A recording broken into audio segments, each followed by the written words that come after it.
Recently, I've been thinking about what makes a law firm great. One of the things that has crossed my mind is if I were working with another attorney, if I had a co-counsel on a full-time basis, an associate attorney or a law firm partner, what exactly would I want from that person? Would I want somebody who's just like me, thinks like me, behaves like me, reacts like me? Of course, that's the first instinct. That is what anybody would naturally look for, somebody similar. But from a business perspective and from a perspective of winning at litigation, maybe those are the same thing. But from that perspective, wouldn't I want somebody totally different? Naturally, I would want that person to share my vision. The vision is high quality customer service. The vision is winning litigation. The vision is maximum preparation, or as Bill Belichick would say, no days off. Funny, maybe not funny, but that is how I practice law. Really, no days off unless due to sickness, which happens to everybody. But what I really would think about is, do I want somebody who is, again, identical to my way of thinking? And that would be very difficult to work with because then we would be duplicating the same thing, duplicative. For example, there are two very famous radio talk show hosts. Love them, hate them. That is not the point. But for purposes of reference, you will understand. Those of you who listen to talk radio or have ever listened to talk radio. Colin Cowherd of The Herd is the most famous, next to Dan Patrick, the most famous sports radio and podcast broadcaster of all time. And then we have Rush Limbaugh. Whether you are a political person or not, it is undeniable that he was the most famous radio broadcast personality of all time.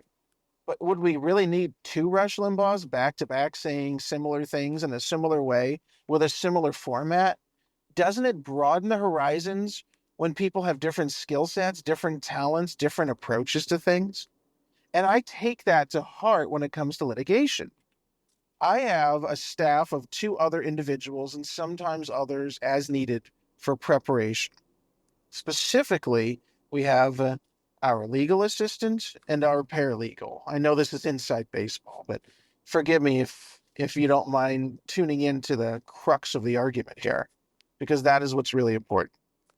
And my paralegal and I could not be more different. We are completely radically different people with different political viewpoints, different viewpoints as to relationships. We can analyze the same case completely differently without having spoken to each other about it. We will have drastically and radically different viewpoints. And rather than finding that to be something alienating or something unuseful, I find it to be incredible because this means that I now have at least two perspectives to the extent that I didn't already otherwise analyze both sides of the argument. Imagine if a neutral, independent third person who's really intelligent could come on in and audit that, could provide a perspective that may be a winning argument or may help refine the argument you've already made. And that is what you should be looking for if you're hiring staff at a law firm or perhaps any company. Because to have the same resource in the same way, it would be nice. It would be comforting. It may be helpful, but is it really winning? Is it really the best way to go? As long as your vision is helping people, elevating their cases, making sure that you do everything necessary to have the best chance of winning, making sure that you're hardworking and you prepare, those are the things that you should be looking for, but maybe not from the same way. Having two people with two different minds or more people, depending on the size of your law firm, who can attack an issue, attack a problem with unique viewpoints, with smart viewpoints, with different life experiences and different expectations, different genders perhaps, might also be something that my paralegal is a woman, I'm a man. Maybe that helps influence things a little bit.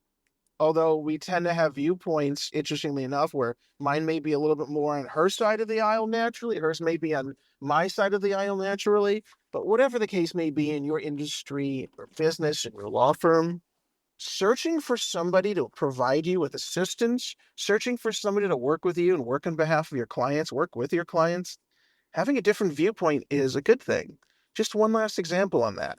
Yesterday, we consulted with a nameless, faceless client, hypothetically, in an unknown place that you will never hear about and you did not know existed. There you go. There's client confidentiality. And I said something to that client, and the client didn't necessarily fully grasp it. And my paralegal then said it to our client in plain English terms, non-lawyerly terms, and they seemed to grasp it a little bit more. And then I glommed on to those basic plain English words and explained it in yet another way, analogously. And I think that that really helps. I think a two-pronged approach can help, not just to client consultations, but to cases, to litigation. And I think that some of you may want to think about that. If you're hiring managers, if you're at a law firm, if you're searching to hire a law firm, if you want to work with a specific attorney, what kind of a team do they have? What kind of resources do they have? What kind of approach do they have? And I think that's an important thing. Thanks for listening, everyone.